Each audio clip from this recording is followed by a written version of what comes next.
আসসালামু আলাইকুম গাইস, সবাই কেমন আছেন? আশা করি ভালো আছেন। আলহামদুলিল্লাহ আমিও ভালো আছি। আমার মেয়ে কোনো রকম করে থুয়ে দিছে আর কি, গুছাইতে পারে না, সুন্দর করে গুছাই দিয়ে গেলাম।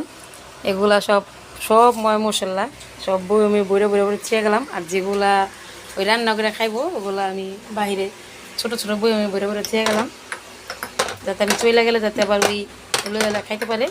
আর কিছুটা বাইরে রাখছি, আর এগুলা পরে শেষ হলে লইলে খাইবো।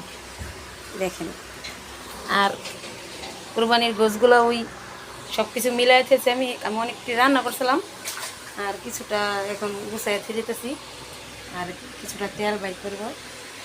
দেখেন, আর কিছুটা রান্না করবো। ছোটো বোন আসবে, ছোটো বোনের জন্য রান্না করবো। আগে থাকতে রান্না করে দেবো, আগে রান্না করে দিলে পরে কোরবানির অংশটা খাইতে খুব স্বাদ লাগে। দেখেন, ও, আর এই দেখেন এক বালতি তেল, এগুলা সব তেলটি উঠাই দিয়ে যাবো। আরও আছে, আমার ছেলের সাথে কাজ করতেছে আমার সাথে। আর এগুলা সব হাড়, এগুলো রান্না করবো। এর আগে রান্না করছিলাম এক পাইলা, খাইয়া সাফা। এখন আমি এগুলো গুছাই গুছাই রেখে দেবো সব পুটলা করে করে, যাতে আমার মেয়ে পরে গতিতে রান্না করতে পারে।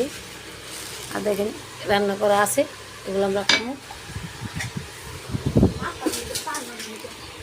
সবাই ভালো থাকবেন, আল্লাহ হাফিজ।